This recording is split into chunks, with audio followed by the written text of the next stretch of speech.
దేవుని నుండి ప్రభువైన యేసుక్రీస్తు నుండి కృపయు సమాధానం మనందరికి కలుగును గాక. ఆమేన్. దయచేసి కూర్చునండి.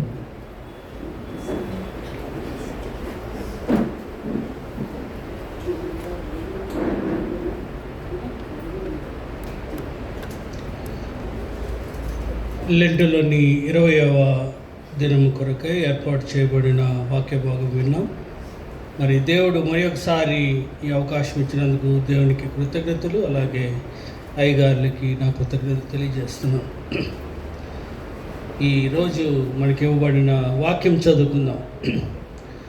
మత్తయి సువార్త 6వ అధ్యాయము 1వ వచనం చదువుతాను నేను. మీరు దేవునికిని సిరికిని దాసులుగా నుండనేరరు. ప్రార్థన చేసుకుందాం. కృపా సత్య సంపూర్ణమైన మా తండ్రి, పరిశుద్ధమైన దేవ, లెంటిలో మరి సగం దినములు మేము గడిపి ఉన్నాం. నీ యొక్క కృప వలన మాకు మరి సబ్జెక్ట్ వైజ్ అనేక సత్యాలు మాకు నేర్పిస్తున్నందుకు నీకు వందనాలు. ఇక్కడ నిలవబెట్టిన ప్రతి స్పీకర్ని బట్టి నీకు వందనాలు చెల్లించుకుంటున్నాం. మరి ఈ దినాన నన్ను కూడా వాడుకొనమని వేడుకొని ప్రార్థన చేస్తున్నాం. అయోగ్యులం, మరి నీ యొక్క వార్తను చెప్పగలిగే శక్తి కలిగిన వారం కాదు నాయన.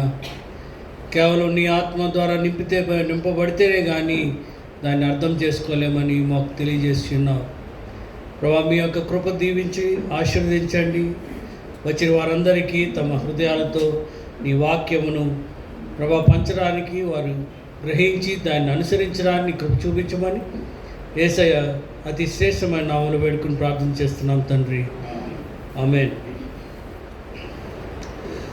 సో నాకు ఇవ్వబడిన థీమ్ ఏంటంటే ఈరోజు సర్వింగ్ టు మాస్టర్స్, ఇద్దరు యజమానులు. దేవుడు అక్కడ ఏం చెప్పాడంటే ఈ వచనంలో, it is impossible to serve both. ఇద్దరిని మీరు సర్వ్ చేయలేరు, లేదా తెలుగులో అయితే దేవునికిని సిరినికిని దాసులుగా నుండనేరరు. టూ మాస్టర్స్ అనగానే నేను మామూలుగా మనం ఏమనుకుంటామంటే ఒకవైపు దేవుడు, ఒకవైపు సాతాను ఉంటుంది కాబట్టి ఇద్దరు మాస్టర్లు అనుకుంటాం. కానీ ఇక్కడ ప్రభువైన యేసుక్రీస్తు బోధిస్తున్నాడు అక్కడ చాలా క్లియర్గా. ఇంకొక మాస్టరు నీ మనీ ఆర్ వెల్త్ ఆర్ నీ యొక్క పొజిషన్స్, ఈ భూమి మీద ఉండే పొజిషన్స్ అని, అది ఒక మాస్టర్ అవుతుంది నీకు అనే సబ్జెక్ట్ని చెప్తున్నాడు. మనం కనుక 5వ అధ్యాయం 6వ వచనం, 6వ అధ్యాయం 7వ వచనం చూస్తే దేవుడు మన లైఫ్ స్టైల్ ఎలా ఉండాలి, మరి యేసుక్రీస్తు ప్రభు వచ్చిన తర్వాత ధన్యతలు చెప్తాడు 5వ అధ్యాయంలో. దాని కంటిన్యూయేషన్గా కొండ మీద చెప్తూ ఉంటాడు ప్రసంగం. మరి ప్రార్థన ఎలా చేయాలి, ఉపవాసం ఎలా ఉండాలి, ఇచ్చుటలో మనం ఎలా ఉండాలి అని చెప్పుకుంటూ వస్తూ, నీవు దేని మీద నీ ప్రయారిటీ ఏంటి, నీ జీవితంలో నీవు ఏ మాస్టర్ని కొలవాలి నువ్వు అనే దాని మీదకి వచ్చినప్పుడు దేవుడు సిరి దేవుడు అంటున్నాడు, అంటే వెల్త్ ఆర్ మనీ అని. అయితే ఇక్కడ ఒకటి మనం గమనించాలి, ఇక్కడ మాస్టర్ అనే దానికి మనము డెఫినేషన్ చూడాలి. ఇది ఏదో ప్రస్తుత కాలంలో ఉన్నటువంటి మాస్టర్స్ కాదు వీళ్ళు. అప్పుడు యూదా ప్రజానికానికి కానీ, మరి పాతకాలపు ఇశ్రాయేలీలకు కానీ వారికి మాస్టర్ అంటే బానిసలు. స్లేవరీ అంటే బానిస, మాస్టర్ అంటే యజమాని. బానిసకి ఫ్రీడమ్ ఉండదండి ఆ టైంలో. బానిస ఏమీ ఆలోచించలేడు సొంతగా. అలాంటి స్లేవరీలో గురించి మాట్లాడుతున్నాడు. కాబట్టి మనిషిలో మనము ఏ యజమానికైతే స్లేవరీకి ఒప్పుకుంటామో, మరి మన ఐడెంటిటీ కోల్పోయి ఆ యజమాని యొక్క పద్ధతులను మనం చేయాలి. ఇది మనము గమనించాలి. నేను కూడా హెయితీ అనే ప్రదేశంలో పనిచేశాను. అక్కడ ఈ నల్లజాతి వారిని తీసుకొచ్చి బానిసలుగా ఆ దేశంలో ఉంచి అక్కడి నుంచి మళ్ళా అమెరికాకి తీసుకెళ్తారు. సో ఈ బానిసత్వం కోసం వాళ్ళని ప్రత్యేకంగా ఐలాండ్ ప్రిపేర్ చేశారనమాట. అక్కడే భూకంపం వచ్చింది, చాలామంది చనిపోయారు. 2010లో నేను వెళ్ళడం జరిగింది. సో ఈ బానిసత్వం మెంటాలిటీ డిఫరెంట్గా ఉంటుంది. మేము పనులు చేయించేటప్పుడు మేము అది గమనించాం. వాళ్ళకి అలా చెప్తేనే వింటారు. మామూలుగా మన సహోదరత్వం కానీ ప్రేమ కానీ చెప్తే వాళ్ళకి అసలు అర్థం కాదు. సో ఇక్కడ కూడా ఏమంటున్నారంటే మీరు బానిసలు అవుతారు, బానిసత్వం అని. మనము ఇశ్రాయేలీయులను కూడా మనం చూస్తే వారు ఈజిప్ట్కి తీసుకోబడ్డారు. అక్కడ చూద్దాము ఏం రాస్తుందో. వాళ్ళు నిర్గమకాండం 1వ అధ్యాయము 14వ వచనం చూద్దాం. 13-14. ఇశ్రాయేలీయుల చేత ఐగుప్తీయులు కఠినముగా సేవ చేయించుకొనిరి. వారు ఇశ్రాయేలీయుల చేత చేయించుకొనిన ప్రతి పనియు కఠినముగా ఉండెను.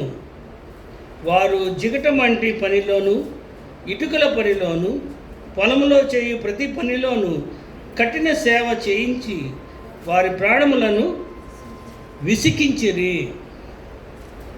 So that was the meaning of slavery. చాలా కఠినమైనవి చేయిస్తాడు మాస్టర్. ఇక్కడ కూడా దేవుడు మనకి లైఫ్ స్టైల్ ఇచ్చినప్పుడు ఈ saying there will be 2 masters for you.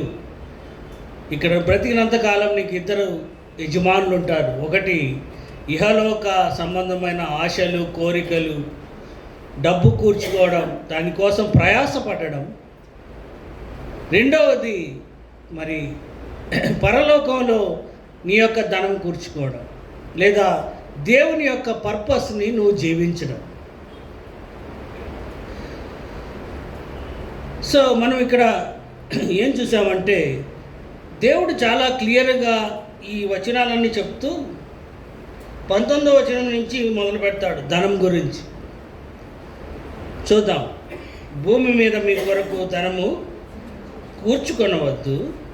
ఇక్కడ చిమ్మెటయు తుప్పును తినివేయును, దొంగలు కన్నము చేసి దొంగిలెదరు.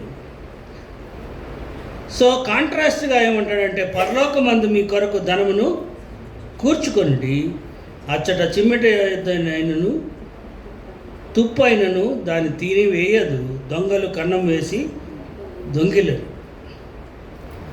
సో యేసు ప్రభు చాలా క్లియర్గా ఇన్స్ట్రక్షన్స్ ఇచ్చాడు. మీరు కనుక ఇంకా ముందు చదివితే అసలు ఎలా ఉండాలి, నరహత్య చేయకూడదు, వ్యభిచరించకూడదు అనేవి చెప్పుకుంటూ వస్తాడన్నమాట. ఇక్కడికి వచ్చేటప్పటికి life style, day to day life స్టైల్లో నువ్వు ఎవరిని వెంబడిస్తున్నావు.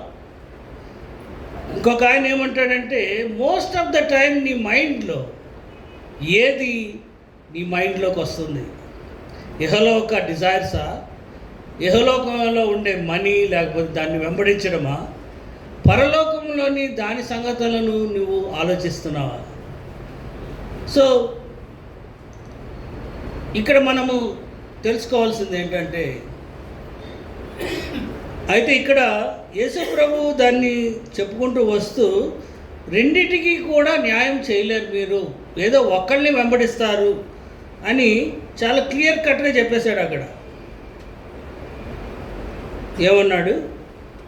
24వ వచనం చూద్దాం. ఎవడును 2 యజమానులకు దాసుడుగా ఉండనేరడు.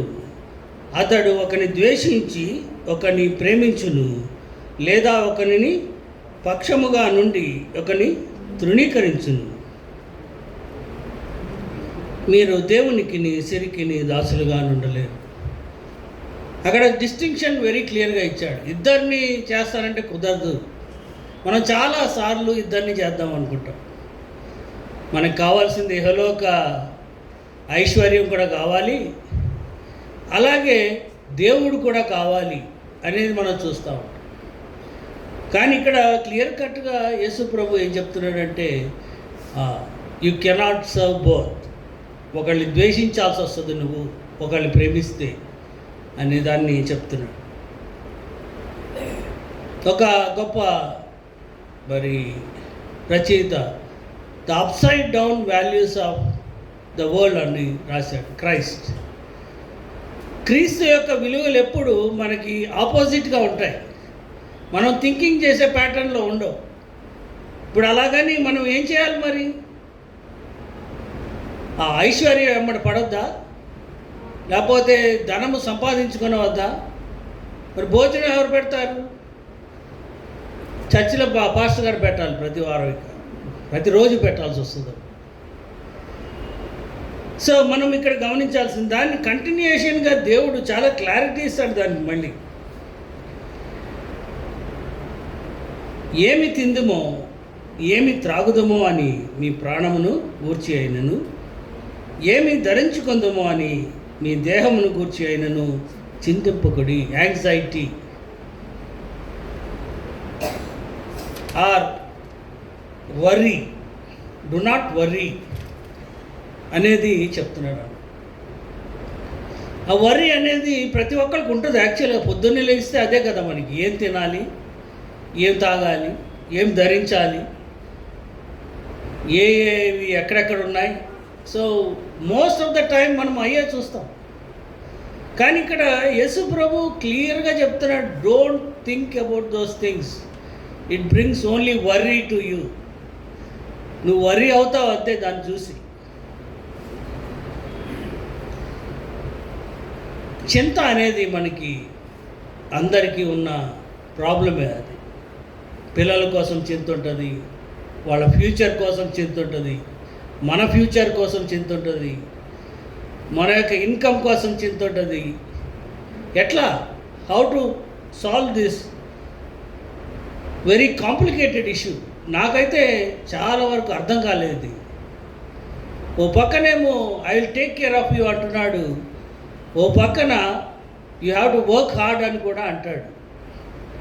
మనం కనుక ఆ టాలెంట్స్ కథ మనం చూస్తే, ఒకడికి ఒక టాలెంట్, 5 టాలెంట్లు, 10 టాలెంట్స్ ఇస్తాడు.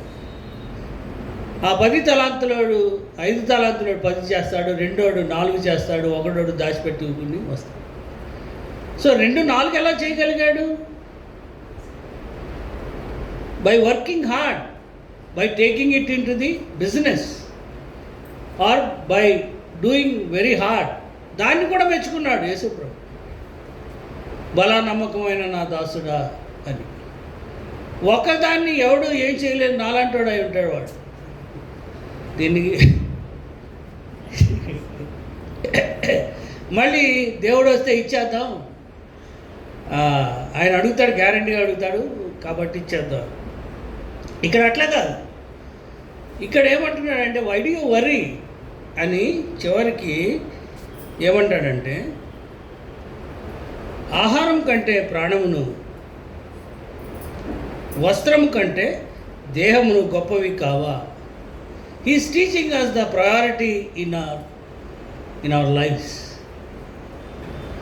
వాట్ ఈస్ ప్రయారిటీ అనేది మనం చాలా జాగ్రత్తగా, నిశ్చితంగా బైబిల్లో చూడాలి. ఎందుకంటే ఇవన్నీ ఫండమెంటల్స్ అన్నమాట. యేసు ప్రభు ఇచ్చిన ఫండమెంటల్స్. ఆయన భూమి మీదకి వచ్చి ఆ ఇశ్రాయేలీలకు కానీ, లేకపోతే దాని తర్వాత మనకి కానీ ఇచ్చిన చాలా స్ట్రాంగ్ ఫండమెంటల్స్. అందుకని క్రైస్తవ జీవితాలు వేరుగా ఉండాలి. మనం కూడా అన్యజనుల వలె చింతిస్తారని ఒక చోట రాయబడి ఉంటుంది. దానికి ఒక ఎగ్జాంపుల్ ఇస్తున్నాడు. ఆకాశ పక్షులు చూడుడి, అవి విత్తవు, కోయవు, కోట్లలో కూర్చుకొనవు, అయినను మీ పరలోకపు తండ్రి వాటిని పోషించున్నాడు. అగైన్ ఇక్కడ ఏమంటున్నాడంటే, పక్షులు చూడండి, అవి విత్తవు, కోయవు కానీ, but they are getting free. మా ఆవిడకి ఒక వచనం చెప్తా ఉంటాను, వారు నిద్రించుండగా దేవుడు వానికి సహాయం చేసినని. 127 చదువుతాం.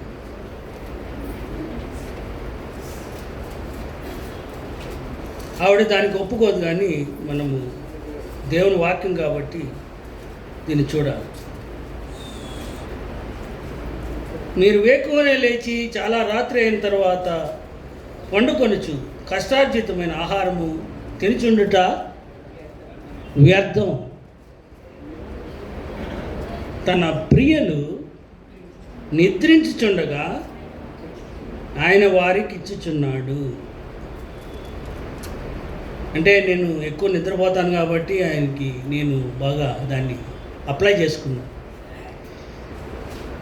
But God is saying, I will take care of you, do not worry. Me worry వల్ల మీరేం చేయలేరని కూడా అంటాడు అన్నమాట. మీరు వాటికంటే బహు శ్రేష్ఠులు కారా? God is looking at you. Each one of us has a purpose in this world.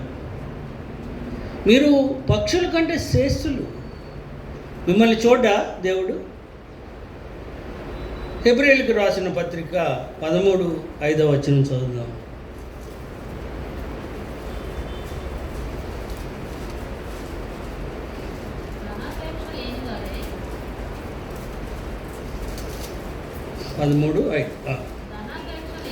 ధనాపేక్ష లేనివారై మీకు కలిగిన వాటితో తృప్తి పొంది ఉండడి. నిన్ను ఏమాత్రమును విడువను, నిన్ను ఎన్నడను ఎడబాయను అని ఆయనే చెప్పాను కదా. కాబట్టి ప్రభువు నాకు సహాయుడు, నేను భయపడను. నరమాత్రుడు నాకేమి చేయగలడు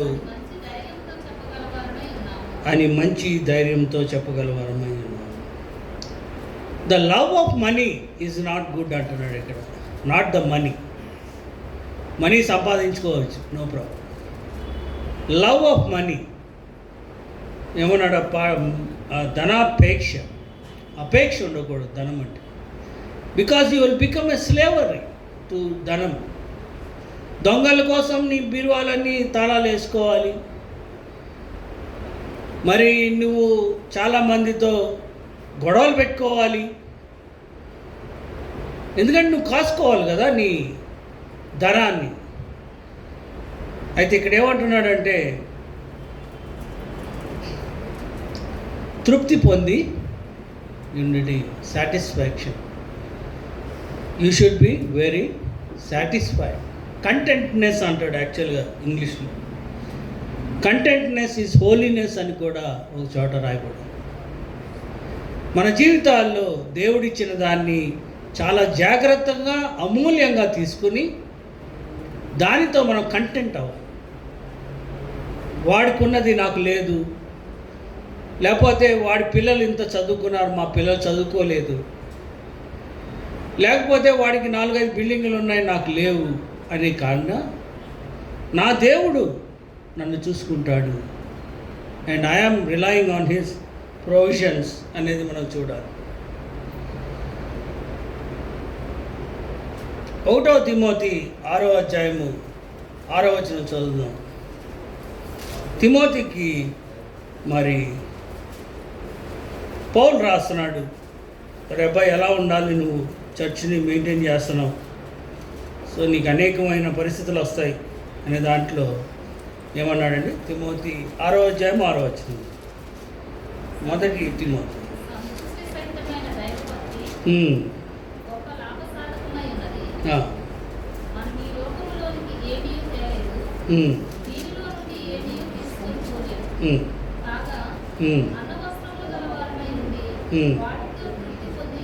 వెరీ క్లియర్.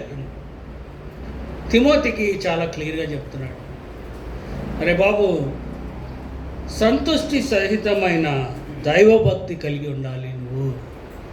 అది చాలా లాభకరమైనది, గొప్ప లాభదాయకమైనది. సో ఒక్కోసారి బైబిల్లో ఏం చెప్తా ఉంటానంటే, మీరు చేయవలసినవి చేయట్లే, వేరే చేస్తున్నాం మనం. నేను గొప్పవాడిని అవ్వాలని మనీ వెనకాల పడుతున్నాను, కానీ ఆయన చెప్పేది గొప్ప లాభసాధకమైనది ఇక్కడ ఉంది. మనలో సంతుష్టి, సమర్పణ ఉండాలి, సహితమైన దైవభక్తి ఉండాలి. అది పెద్ద లాభమైంది. అక్కడ క్లియర్గా మళ్ళీ చెప్తున్నాడు, ఏమీ తీసుకుని రాలేదు, ఏమీ తీసుకొని పోలేము, కాగా అన్న వస్త్రములు గలవారమై ఉండి వాటితో తృప్తి పొందు. So it's very difficult situation అనమాట హ్యూమన్లీ. బైబిల్ ఏమో చాలా క్లియర్గా చెప్తుంది, don't go after the money, don't go after the riches అని. ఇక్కడేమో సంతృష్టికరమైన జీవితం కావాలంటే ఏమి తిందుమో ఏమి త్రాగుదామో అని కాకుండా you have to be doing God's will. అక్కడే చెప్తాడు, ఐ థింక్ మనం వదిలేసినట్టున్నాం అది. ఆయన ఏమి చేశాడు 11వ వచనం చదవండి, అదే 6వ అధ్యాయము 11వ వచనం.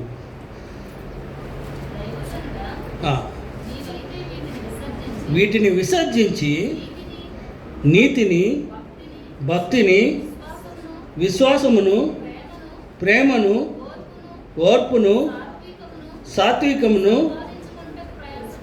సంపాదించుకున్నటకు ప్రయాసపడింది. తర్వాత విశ్వాస సంబంధమైన మంచి పోరాడము, నిత్య జీవము చేపట్టము. దాని పొందుటకు నీవు పిలువబడి అనేక సాక్షులు ఎదుట మంచి ఒప్పుకుంటావు. సో ఇవన్నీ ఏం విసర్జించాలో ముందు మాట్లాడాడు. బికాస్ ఏమి తిందామో ఏం తాగుదామో, పక్షులు ఎలా బతుకుతున్నాయి, ఇంకా కిందకు వస్తే మీరు వాటికంటే శ్రేష్ఠులు కాదా అంటాడు. ఇప్పుడు పౌలు దీన్ని అంతటిని గమనించి తిమోతికి ఏం చెప్తున్నాడంటే, దేనికోసం నువ్వు ప్రయాసపడాలి. అక్కడేమో వరి అంతా నీది, అది మనీ కోసము, మనీ యొక్క చుట్టూరు తిరిగింది, వెల్త్ కోసం. ఇక్కడ నీవైతే వీటిని విసర్జించి నీతిని, మనం ఇది చెప్పుకొని ముగించుకుందాం, నీతిని, భక్తిని, విశ్వాసమును, ప్రేమను, ఓర్పును, సాత్వికమును సంపాదించుకొనుటకు ప్రయాసం. ఇక్కడ చాలా క్లియర్గా చెప్పాడు, how a Christian should live on this earth. మనము చాలాసార్లు చెప్పుకున్నాం నీతి గురించి.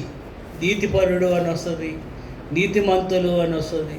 బైబిల్లో చాలామంది ఉన్నారు మనకి ఎగ్జాంపుల్స్. అయితే నీతి, భక్తి, విశ్వాసము, ప్రేమ, ఓర్పు, సాత్వికము సంపాదించుకున్నటకు ప్రయాసపడాలి.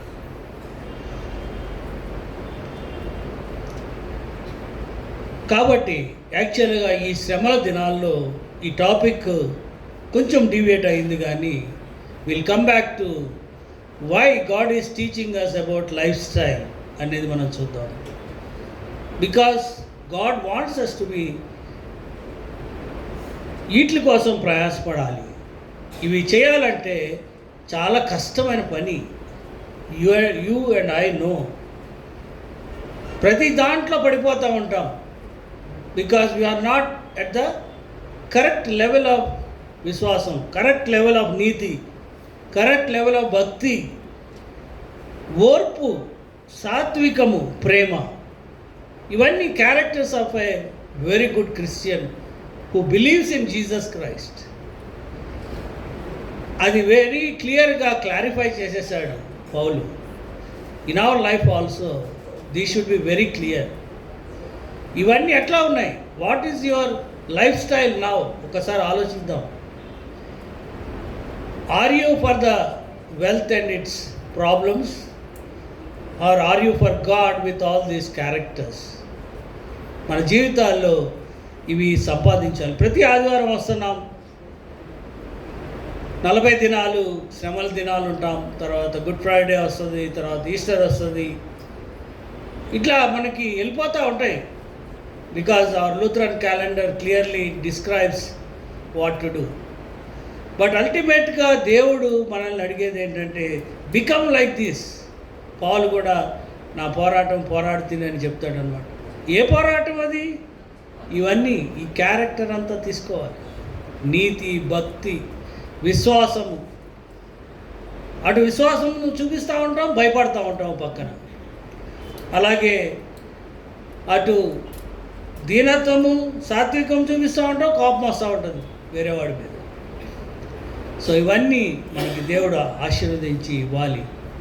మనం కూడా వాటి కోసం ప్రయాసపడాలి. ఇట్లా కూర్చుంటే కుదరదు అని బైబిల్ చెప్తుంది. You have to work hard for that. Character అని మా నాన్నగారు చెప్పేవాళ్ళు ఈ statement. Money comes and goes, character comes and grows అని. డబ్బు వస్తుంది పోతుంది, కానీ నువ్వు నిలుపుకున్న క్యారెక్టర్ నిన్ను పెంచుతుంది. ఇతరులు నిన్ను చూసినప్పుడు దేవుని బిడ్డవని చెప్పగలుగుతారు. దేవుడు ఆశీర్వదించి దీవించిన. Thank you. సమస్త జ్ఞానం ఇచ్చిన దేవుని సమాధానం యేసుక్రీస్తు వలన మీ హృదయములకు తలుపులకు కావాలని నీ సమాధానం